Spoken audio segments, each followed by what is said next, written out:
फ्रांसीसी क्रांति, स्वतंत्रता, समानता और बंधुत्व का संग्राम।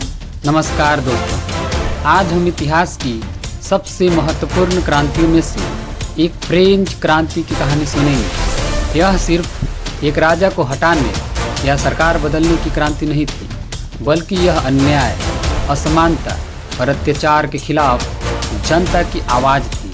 इस क्रांति ने दुनिया को लोकतंत्र, समानता और स्वतंत्रता का नया पाठ पढ़ाया। तो आइए जानते हैं कैसे 1789 से 1799 के बीच फ्रांस ने एक नया इतिहास रचा।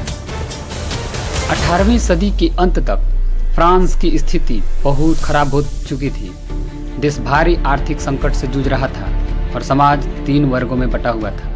पहला वर्ग चर्च के अधिकारी, जो सबसे अमीर थे और टैक्स नहीं चुकाते थे। दूसरा वर्ग राजा, रानी और अमीर जमींदार, जिन्हें नोबल कहा जाता था, जिनके पास विशेष अधिकार थे। तीसरा वर्ग किसान, मजदूर और व्यापारी, जो जनसंख्या का 98% थे, लेकिन उन्हें सबसे ज़्यादा कर चुकाने पड़ते थे। राजा लुई 16वां और रानी मेरी एंटोइनेट महलों में ऐशो आराम से रहते थे, जबकि आम जनता भूख से मर रही थी।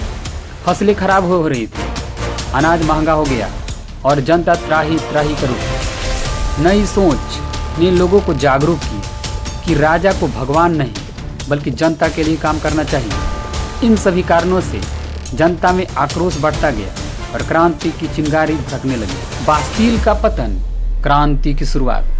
5 मई 1789 जब आर्थिक संकट बढ़ा तो राजा लुई 16वां ने स्टेट जनरल नामक बैठक बुलाई, जिसमें तीनों वर्गों के प्रतिनिधि थे। तीसरा वर्ग ने अपनी स्थिति सुधारने की मांग की, लेकिन उनकी बात नहीं सुनी गई। उन्होंने गुस्से में नेशनल असेंबली बना ली और नया संविधान बनाने की घोषणा कर दी। 14 जुलाई 1789 बास्टील किले का पतन।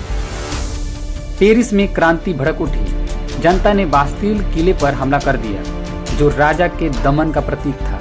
इस किले को तोड़कर उन्होंने राजा के अत्याचार के खिलाफ अपना पहला विजय संकेत दिया। इस दिन को आज भी फ्रांस की स्वतंत्रता दिवस मनाया जाता है। अब क्रांति पूरे देश में फैल गई। राजा की ताकत कम होने लगी। नई व्यवस्था और राजा की हार।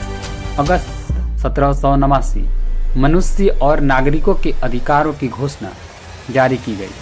हर व्यक्ति को समान अधिकार दिए गए।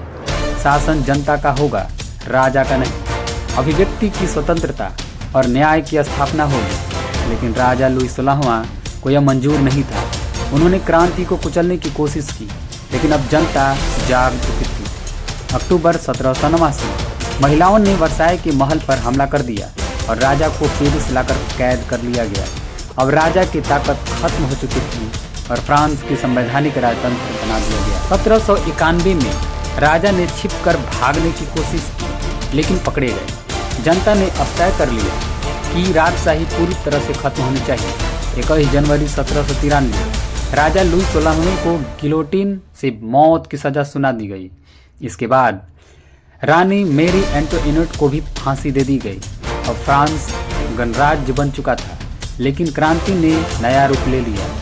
रोबेस्पियर का आतंक। 1793 से 1794 के बीच 40,000 से ज़्यादा लोगों को गिलोटिन से मार दिया गया। इसमें आम लोग, राजा के समर्थक और यहाँ तक कि क्रांति के कुछ नेता भी शामिल थे। जनता इसी खूनी दौर से तंग आ चुकी थी और 1794 में रोबेस्पियर को भी फांसी दे दी गई। अब क्रांति अपने अंतिम चरण में थी। क्रांति का अंत और नेपोलियन का उदय।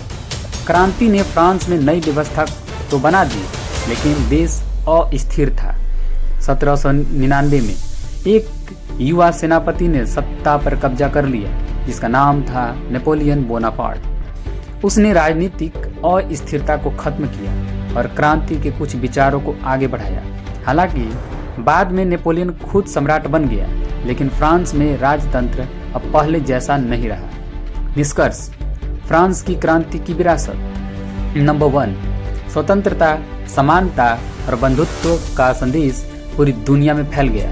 नंबर 2, दुनिया भर में कई लोकतांत्रिक आंदोलनों की प्रेरणा मिली। नंबर 3, राजशाही का अंत हुआ और गणतंत्र की नींव पड़ी। नंबर 4, महिलाओं, मजदूरों और आम जनता के अधिकार मजबूत हुए। आज भी 14 जुलाई को फ्रांस में स्वतंत्रता दिवस के रूप में मनाया जाता है। फ्रांस की क्रांति हमें सिखाती है कि जब जनता जागरूक होती है और एकजुट होकर लड़ती है तो कोई भी अत्याचारी सत्ता अधिक समय तक नहीं टिका सकता। अगर आपको यह कहानी पसंद आई हो तो वीडियो को लाइक, शेयर और सब्सक्राइब जरूर करें। फिर मिलेंगे एक और दिलचस्प ऐतिहासिक कहानी के साथ। तब तक के लिए धन्यवाद।